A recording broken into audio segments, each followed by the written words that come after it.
Good afternoon and welcome to what is a milestone episode of the Roadcast. For today's episode, which is coming from Sansom Woods, some 7 miles north of Nottingham, is, believe it or not, episode 50. And so, without further ado, let's spin back in time. Today's Roadcast is going to take us back in time, and then it's going to loop us back to the current time, to this strange epoch that we are living through right now.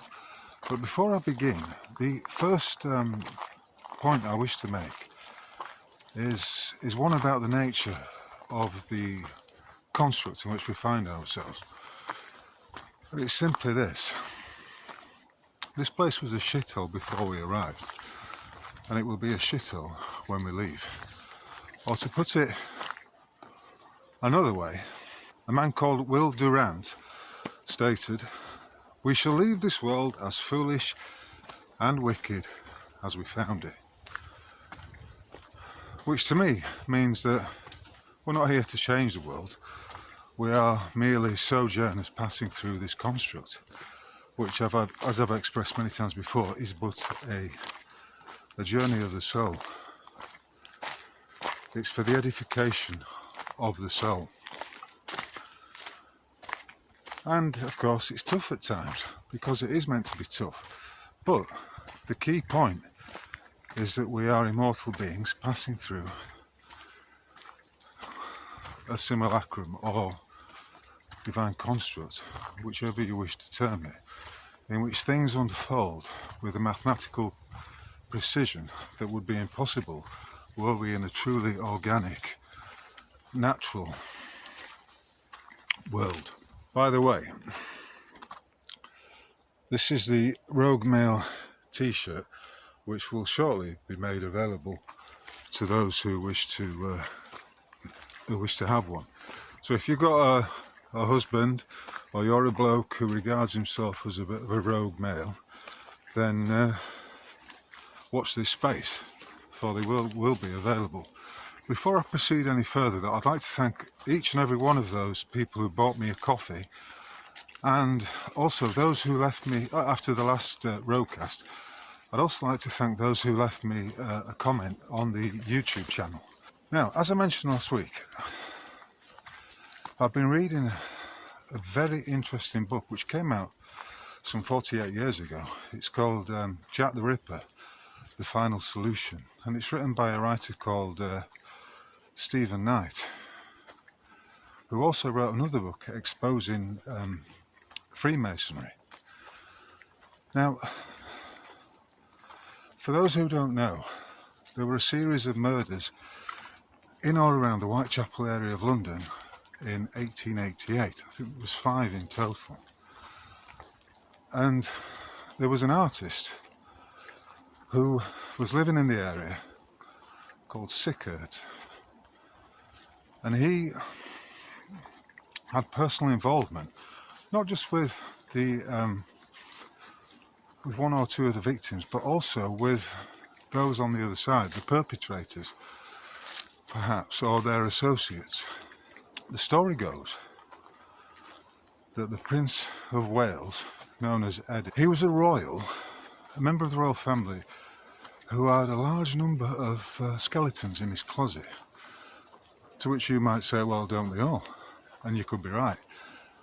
And the story goes that he met a young lady who was working in a tobacconist, I believe, and struck up a relationship with her. This was in the East End of London. She was a Roman Catholic.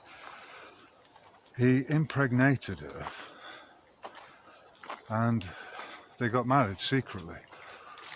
All of this is documented by the artist Sickert, and it was passed on to his son. Now, that baby they had was snatched because there was a massive cover-up of this. It was threatening to scandalise the royal family, and Queen Victoria was not amused by it. And this set into motion a massive cover-up operation. A cover-up operation that would not have been successful were it not for the Freemasonic, high-level Freemasonic involvement. And this involvement of a Freemasonic nature covered all the usual fake authorities. For instance, the police force, the judiciary, by which I mean I include the judges and the coroners who were involved in the cover-up. Essentially, the woman he married, this Eddie married, was arrested and taken away and spent some time in, a lunatic asylum. I think she died in 1920. Eddie was taken away and warned off, but there is a birth certificate which is being used by Stephen Knight as evidence of the affair. So,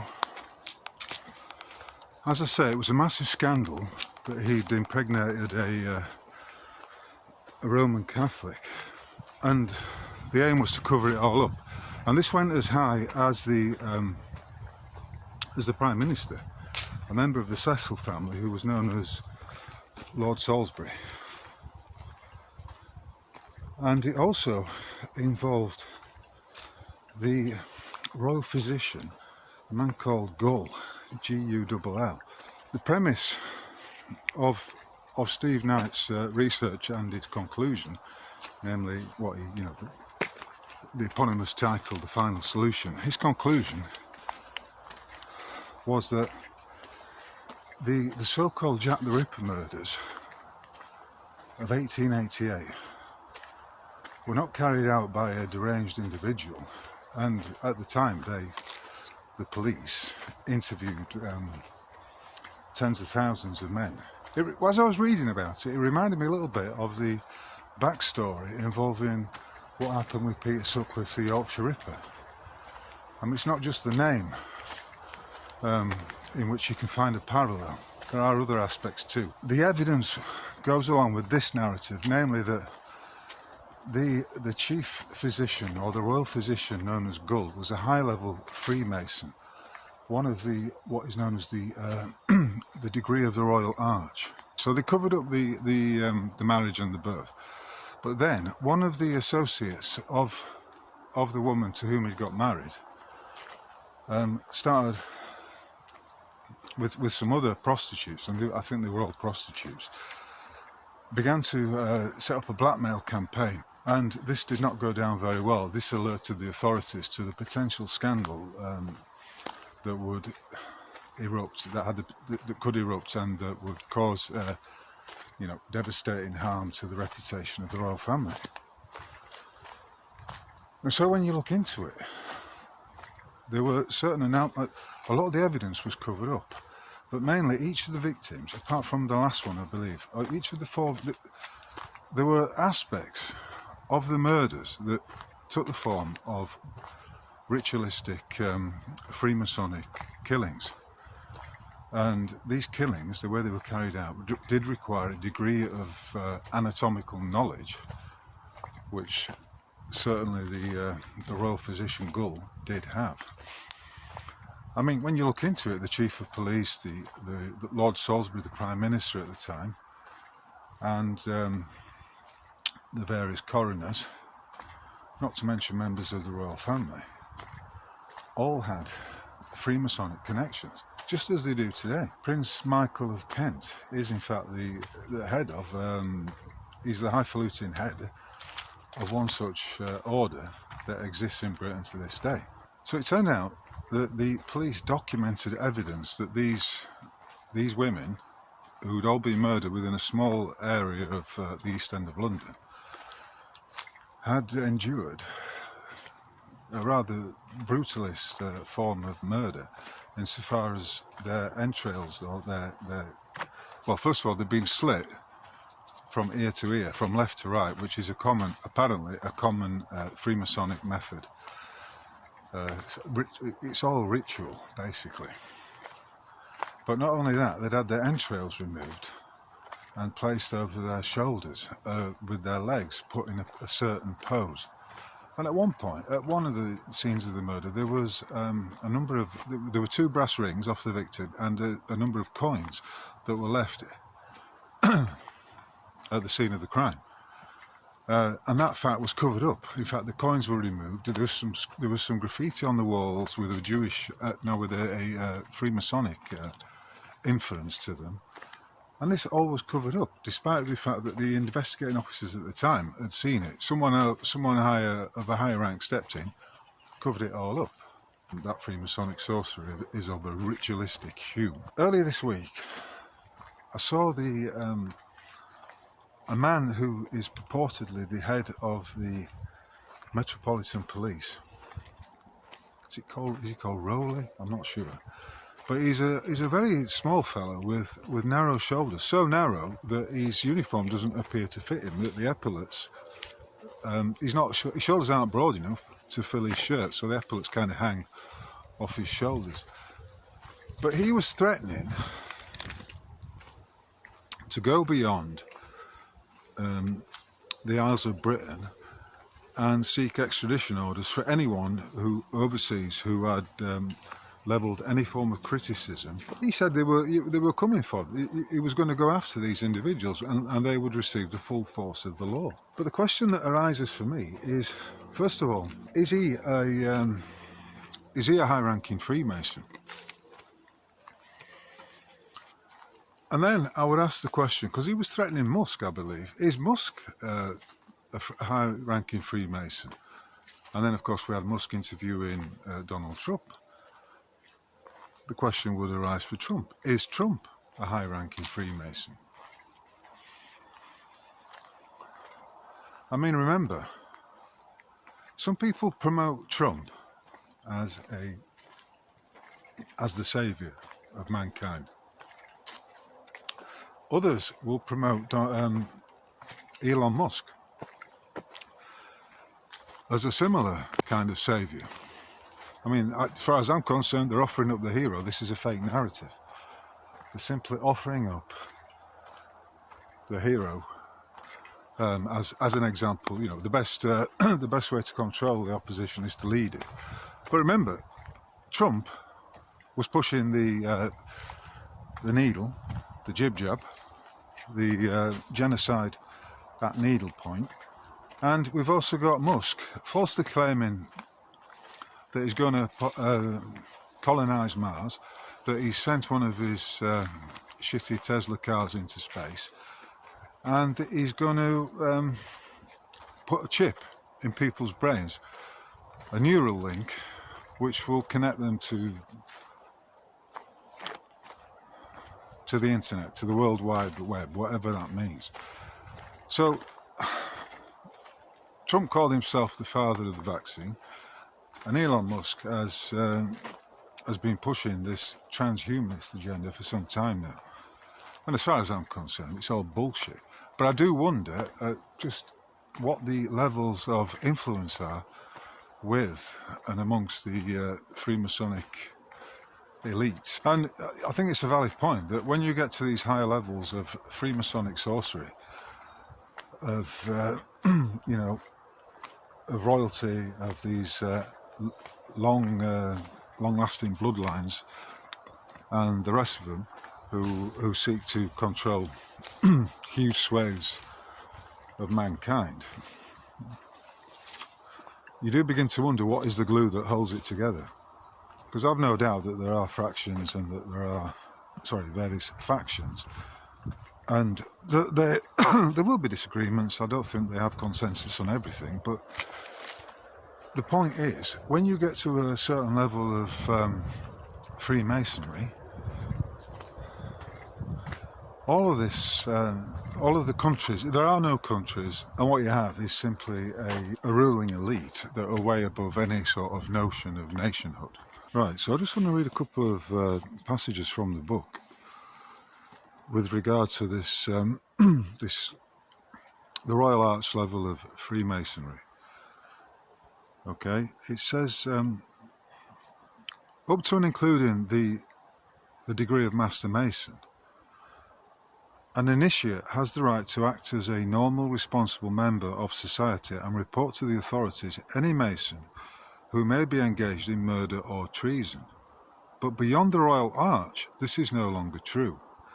In the initiation ceremony of a Royal Arch Mason, he promises that, quote, a companion, Royal Arch Mason's secrets given me in charge as such, and I, knowing them to be such, shall remain as secure and inviolable in my breast as in his own, murder and treason not accepted.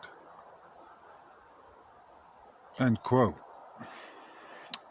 And now it goes on to write, this fundamental change between the degrees alters a Mason's entire standing in society. Now he is accorded more immunity than a king or a president. William Morgan, an American Mason who wrote a book called Freemasonry Exposed, published in 1826, declared, quote, the oath taken by Royal Arch Masons does not accept murder and treason. Therefore, under it, all crimes can be perpetrated. The full truth is more disturbing than this, for in the same oath the Royal Arch Mason swears, quote, that I will aid and assist a companion Royal Arch Mason when engaged in any difficulty and espouse his cause so far as to extricate him from the same, if in my power, whether he be right or wrong. Thus, when a Freemason passes the Royal Arch, he is not only prohibited on pain of death from exposing a fellow Mason involved in treason or murder, he is also compelled to assist him in covering up his crimes. Now, this reminded me, I mean, I've been aware of Masonry for some time, but this reminded me of a particular time when I was in court, and it's getting on for 14 years now. Basically, Ben Wood, who was a barrister representing the Bradford and Bingley at the time, had initiated a contempt proceedings against me in the county court on the basis that I had not complied with a county court order to offer up my home or to surrender my home to the bailiff. When I knew in my heart, of course, that that was a void order, for there never was any legal or lawful mortgage. And there were times when the judge was the same judge who had presided right from the very beginning in that matter, namely a man called Richard Inglis, acting as a circuit judge at Nottingham County Court. And there were times during that trial, but also in other hearings, when I just got it was clear to me that it was as though I wasn't there, and that these two were just cooking up their ways of dealing with me, trying to stitch me up, trying to railroad me at every opportunity. And it was like they had, it was just like a private dialogue between the two of them. And at the time, it did occur to me that maybe the pair of them were acting as Freemasons. And as I've said before, and as the maxim goes, no man can serve two masters. So when you're moving higher up through the echelons of Freemasonry, and you're worshipping, for want of a better expression, Satan or the devil or the demiurge, and you've sworn allegiance and upon pain of death to keep all secrets of your fellow Masons and to assist those Freemasons should they need your assistance, your brother Mason, should he need your assistance, even if he's committed a crime, then with that level of that sort of mesh, that control mesh, which on the one hand gives the Masons carte blanche to do whatever the fuck they like, which is a very Machiavellian or Crowleyan tenor, then, you know, what is it you're dealing with in the courts? What if the judges are high-level Freemasons? What if the barristers are similarly, you know, high-level Freemasons? Or maybe not even high-level, maybe lower level. Although the judge has sworn an oath to the king, okay, if he's got an oath to a Freemasonic fraternity, that supersedes his oath to the people, to the crown. So we bring up, the question then arises, who is he serving? How can a man serve two masters? You know, so when I got the impression that it was all a foregone conclusion and they were just basically dotting the I's and crossing the T's of their plan to evict me, then I look back now, having read this, and I think, yeah, that may well have been what was going on. And also, on the day I got evicted, right, it involved the police. There was something like 22 police officers involved in the sealing off of the roads around there. And, you know, at no point do any of these individuals seem concerned about the law. And why would you be concerned about the law? Because in the end, all they had against me was the use of criminality, of an unlawful eviction, of a massive deception. And of course, the whole world is run on deceptions. And, you know, if we spin out from that, you can see just how the police, a lot of whom are high-level Freemasons, are acting, you know, duplicitously. For on the one hand, they are claiming to be there to serve the people, but on the other hand, if the chief constables have got oaths of allegiance to their various Freemasonic brotherhoods, then you can see why all of this this notion of equality before the law and of the police and the judges acting without fear or favour against the people is just window dressing. It's just a shop front behind which exists another level of deception. You know, from what I know, there's a distress signal that that all Freemasons recognise, and if you hear it in another of your fellow Masons, then you are obliged to help him. And I think it is, will nobody help the widow's son? So it was very interesting to see just how this cover-up operated, but also to realise the levels of Freemasonic sorcery that were going on, including, but not limited, to the actual way that the young ladies were murdered and how their entrails, they were dissected and their entrails were on display and draped over the shoulders in what is a Freemasonic ritualistic murder. And then, of course, we get onto the notion of, I mean, I've said it before, many people have pointed it out, that we are dealing with traitors, and Keir Starmer is but a blatant example of that. For he's acting against the interests of the British people, demonstrably so, and in favour of an immigrant population and a WEF construct.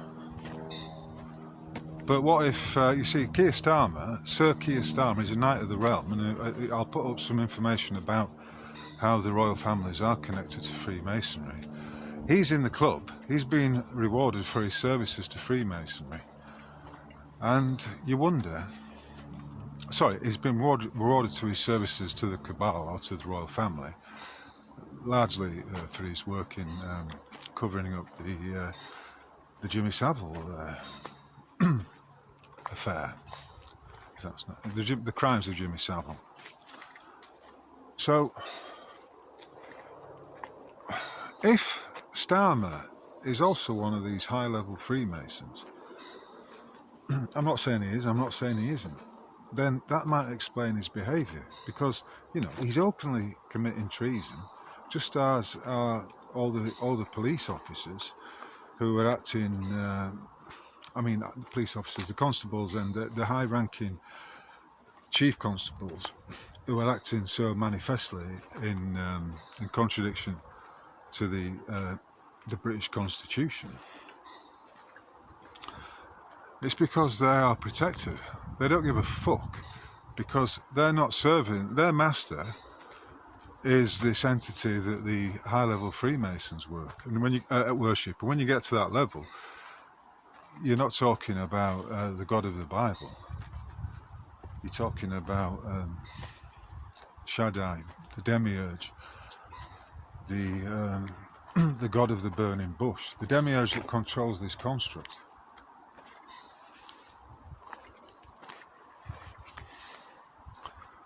So really, you know, it's just a pantomime, and there is no, you know, when you get to that level, there is no such thing as an individual state. They're all one, and they're all controlled. We have, it's, you know, one world governance. Some might say is already here. It's just that we don't realise it because we are still stuck with these notions of nationhood, which, when you get to a certain level, just don't fucking exist. It's all very interesting, but the key point for me is to remember that we are, it's a pantomime, it's just a stage play, it's all stagecraft. And craft, of course, is an expression that is used by Freemasons. They talk about the craft. And the craft in this, you know, look at these, you look at these murders of these prostitutes in 1888, and you can see manifestly the work of the craft at play in the nature of the murders. What does occur to me is that the higher up you get in the pyramidical structure of the control system, you know, the higher up you become in the higher ranking you achieve.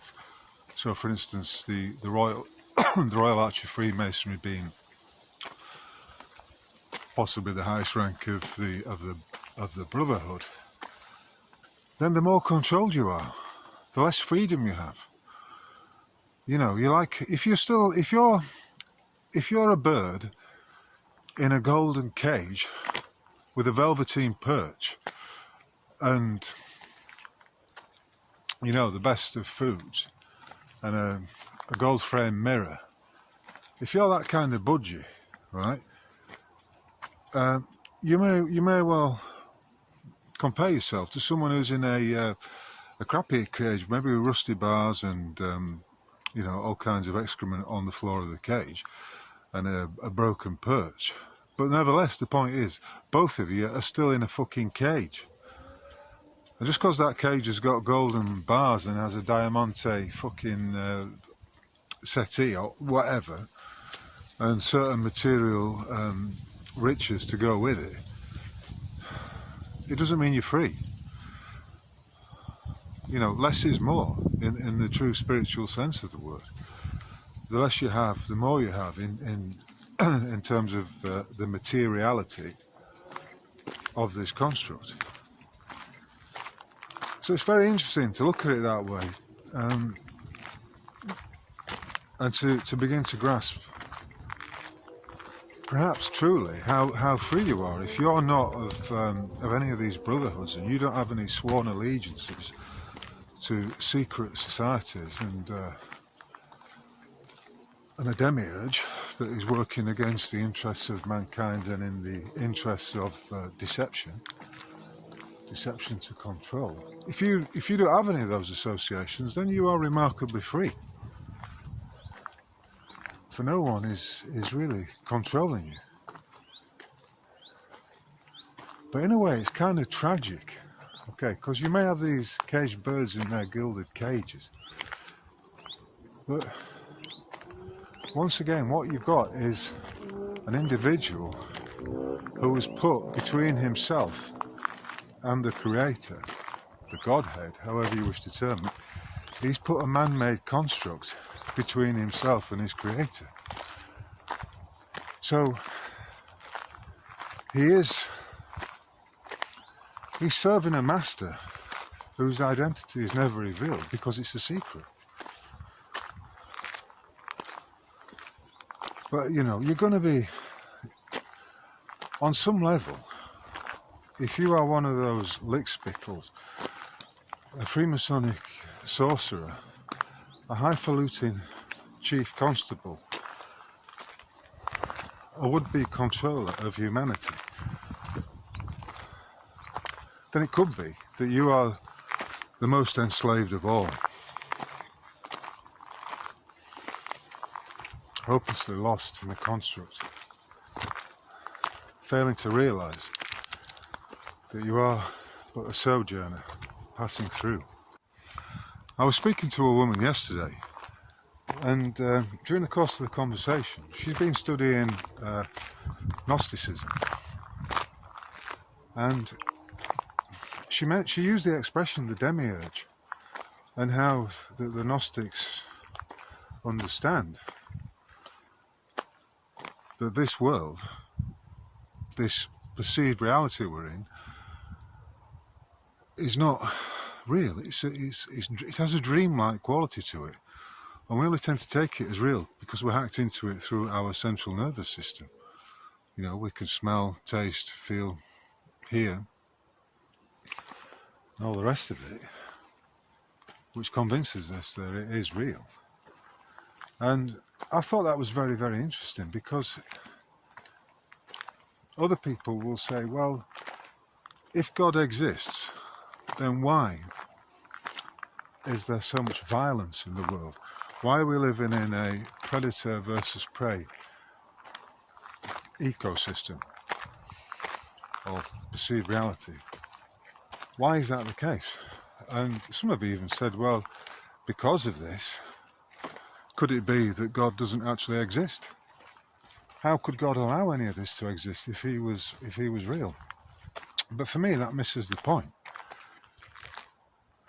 The point being that, you know, like it or lump it, we are in this, what I would regard as a simulacrum. And if you want more information on this, I have to acknowledge the work of Jason Brashears at Archaics, because he's simply, his work is of such a deep quality and size that it's reignited my my love, if you like, of the life that I have, my love of this mysterium that we find ourselves in. That it's very fascinating, but the love that comes from realising that I am but passing through it. And as I said at the beginning of this, you know, the world is a shithole. We're not here to change it. We're here to get through it, whatever gets you through. And your conduct in the simulacrum is all important. Which brings me perhaps onto the strapline for my website, which is in truth and honour. Because even though you may be up against some Freemasonic sorcery, it cannot be denied that at those levels there is such a thing as honour and truth, even if they are, when it suits them, covering it up or using it selectively.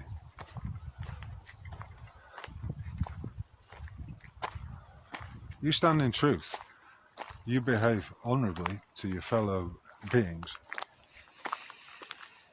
you realise that you are but a sojourner, an immortal soul passing through a construct.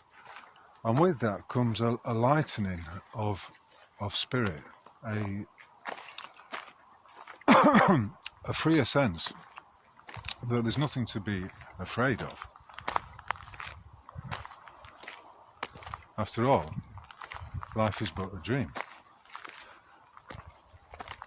Okay, so if we acknowledge there's nothing to be afraid of, how easy is it to achieve that state of consciousness if you are a controlled, if you have joined and passed certain initiation rites to become a member of an elite organisation like Freemasonry, which incidentally uses the term Gentile to dismiss the people. You know, they're just Gentiles. We are the arch level, highfalutin Freemasonic sorcerers and controllers of it all. And we're able to do this because everyone else out there who's not in our brotherhood is but a fool who is there to be taken advantage of. He is a Gentile. And that reminds me of the other G word, so popular amongst those who follow the Talmudic persuasion, the goyim, the great unwashed. And if we then come back to the maxim, do unto others as you would have them do unto you, and we take that as the golden rule, and we think about how much difference, how different this construct would be if everybody abided by that and knew it in their hearts. It's clear to me that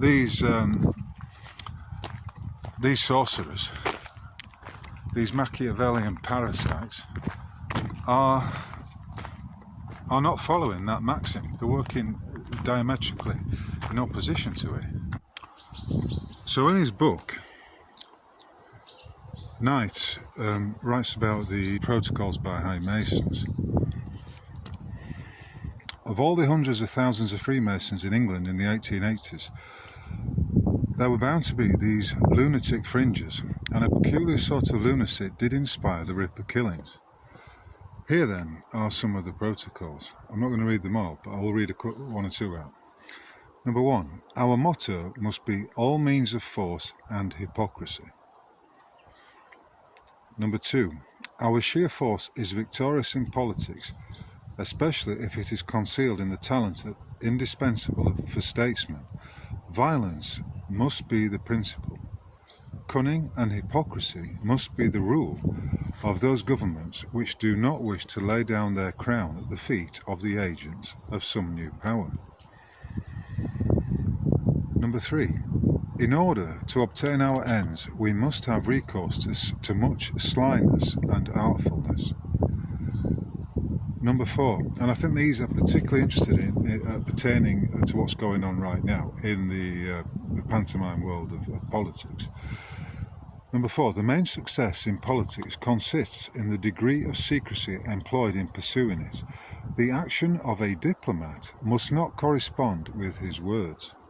To help our worldwide plan, which is nearing its desired end, we must influence the governments of the Gentiles by so-called public opinions, in reality prearranged by us by means of that greatest of all powers, the press.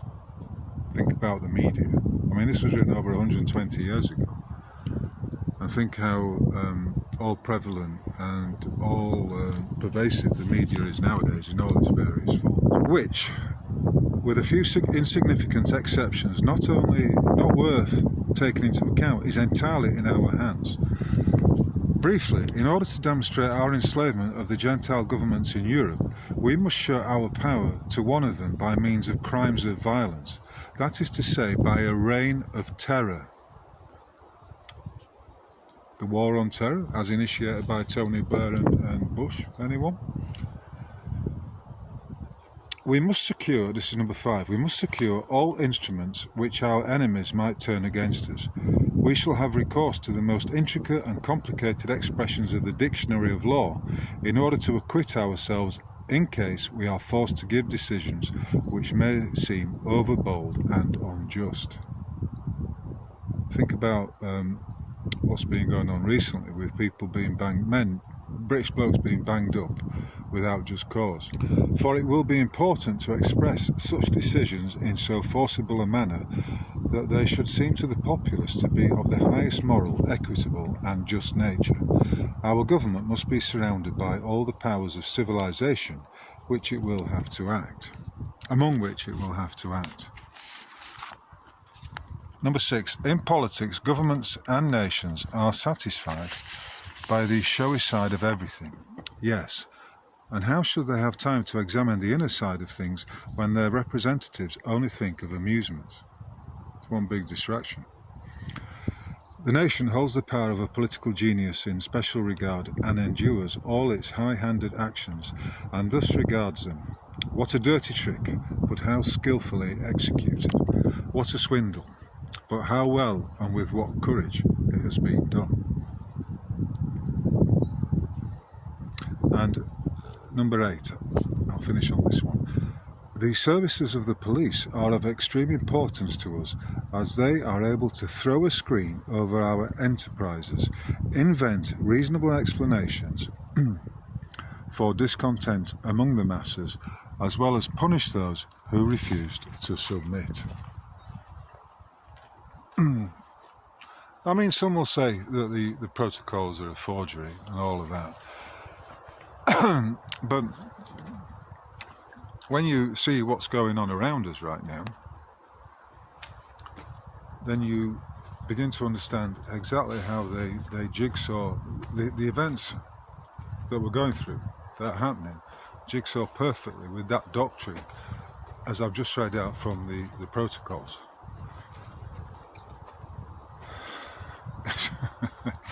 It is all very interesting, that's for sure.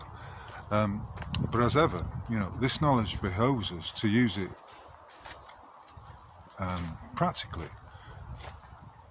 In other words, to distance ourselves from all this bullshit that's going on, from this self-averred pantomime. A pantomime in which, only certain aspects of the stagecraft are revealed to us. And that word again, stagecraft, brings us back to the Shakespearean statement: all the world's a stage, and we are but poor players strutting our parts on the stage, however fleetingly. But such is life, such is the nature of this reality that we find ourselves in. Once you accept it for what it is, and you stop trying to, if you've got that belief that you're here to change the world, once you drop that, then again there comes a sense of unburdening, a lightness of spirit.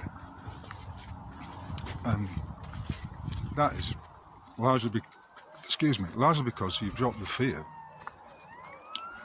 You truly realise that you're an immortal, passing through in your avatar, passing through a construct that has been designed to test your soul. And what a test it is. There are all kinds of trials and tribulations that we have to go through. And when you begin to understand that there are people who know this already, and they're working in the higher echelons of the construct, then it changes the game. It changes it completely. For after all, if you are in a game and you're in an avatar, what is there to be afraid of? Nothing can touch you, nothing can hurt you, unless you regard yourself as a material being in a material construct, which of course is not the truth. We are moving through a perceived reality, as above so below, as within so without. The expression smile and the whole world smiles with you. This brings to mind. My mother used to say to me, and I think this is actually quite a good maxim looking back, she used to say, life is what you make it, Michael. Life is what you make it. And I used to think, well, that's very simplistic, Mother, because there are all kinds of things that are insurmountable. And there are systems of control that are against us. But she was right. It's actually quite true. Life is what you make it. And I suppose that's a good point to close today's roadcast, which is the half century, the 50th roadcast. If you've enjoyed it, then please like, subscribe, buy me a few coffees and leave a comment. I would appreciate if you could share it as well, because as I put an article out the other day, Out of the Shadows, and that just details how for whatever reason, my humble site with its very small readership and audience has been shadow banned. But as I said in that article, I'm going to continue to do this regardless of the size of my audience, because within that audience, no matter how small it is, there are some great individuals who've left me a lot of very positive feedback. And I suppose for that, this is for them. This is for all those who read and appreciate my work, with whom there is some kind of resonance. So yeah, please share it if you're able to on wherever. But until the next time, this has been the Rogue Mail with episode 50 of the Roguecast, and as ever, I wish you well, and I'll say I'll catch you on the flip side. Cheers.